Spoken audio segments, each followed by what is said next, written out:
Hey, time for another Berenstain Bears book to TV comparison from me, Zak Wolf. This time it's not that much of a comparison, because I want to bring up how the 2000s animated series produced by Nelvana and aired on PBS here in the States. It was not just adapting first-time books and episodes and often changing them, but there were also episodes loosely adapted for some of the simpler first-time reader books, the big chapter books. And there are also a few titles loosely based on Berenstain Bears Club books and their step into reading titles, along with a bunch of pretty much in-name only adaptations of such books, especially ones originally teaching simple concepts that need to be fleshed out into a better story for life lesson. One example I'm about to show you is how there was an episode named after this 1997 board book, The Berenstain Bears Go to the Movies. This is an amusing, simple little story for really young readers about the Bear family going to see a scary movie at the cinema together on a rainy day. But the episode of the same name is a very different story, where Mama Bear realizes the Bear family needs to spend more time together, especially with Papa working and the Cubs doing so many activities. So they all agree to put some time aside on a Saturday evening and go to a movie together.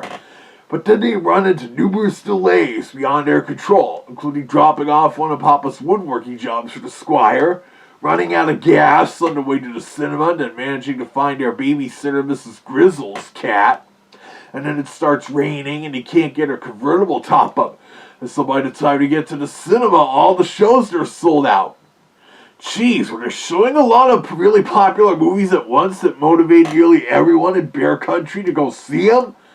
But as the Bear family heads home, they realize they did have some special time together anyways with all the interruptions. And then upon getting back home, they decide to watch their old home movies, on a film projector no less. While it's a nice life lesson about spending time together as a family, the board book of the same name is way more entertaining. It does involve a bit of rainfall as it opens with the Cubs saying, "Another rainy day! How can this be? We can't stay inside, stuck in this tree." Then Papa tells them, "Never mind, Cubs. Hop in the car. The Beartown Cinema is not very far." Yep, going to the movies is indeed a classic rainy day family outing idea, and cinemas can indeed do good business when the weather is rainy outside. Then the next page here shows them already at the concession counter buying popcorn, but no drinks? I guess they need to simplify it for the really young kids. I like how Mama here says, "Buy some treats. Let's go in. The feature presentation's about to begin." Yeah, but then they still have the pre-show ads and then some trailers to sit through.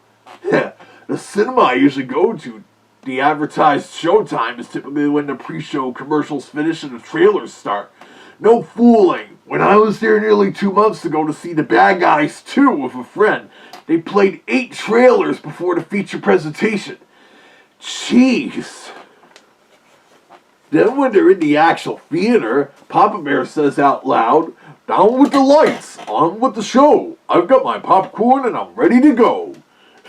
Look at how nobody else in the theater has refreshments of some kind, and the way Papa is speaking out loud. And he doesn't stop there either.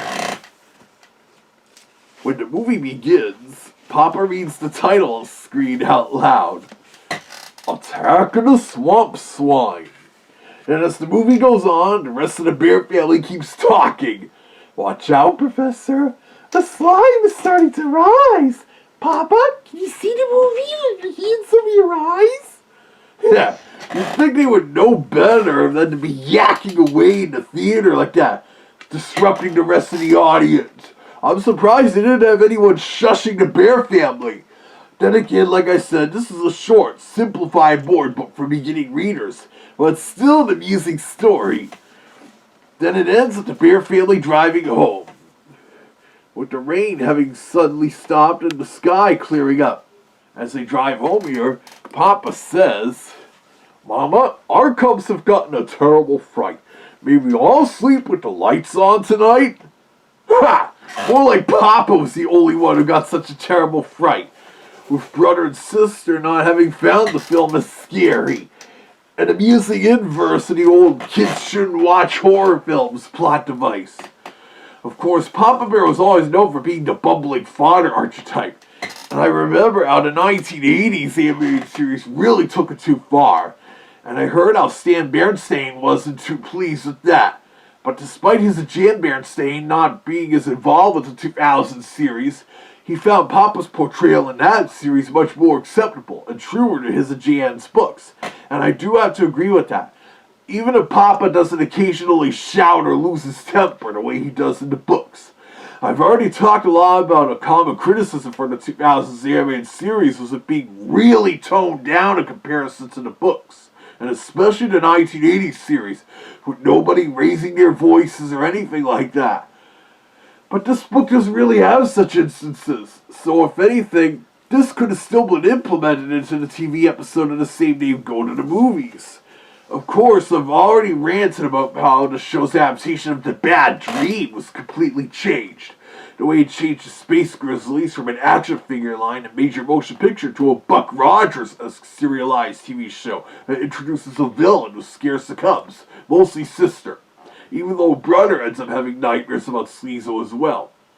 If anything, the TV version of Go to the Movies, that should have implemented the bear family actually getting to see a movie there and viewing Attack of the Swamp Slime.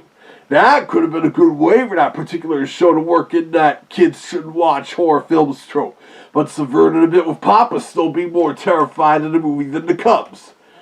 But before we wrap this up, I want to remind you all that I now have a Ko-Fi. If you're able to, give me a little tip there to keep this channel going. I'll provide a link in the video description in case you didn't see it on my channel's link list. But anyways, there you have it. Comparing this greatly amusing book, The Berenstain Bears Go to the Movies, with the 2003 episode of the same name, which is just mostly an in-name only adaptation. So as always, stay tuned to this YouTube channel to see whatever I or my Toonie friends do here next. And don't forget to give a little to my Ko-Fi if you can.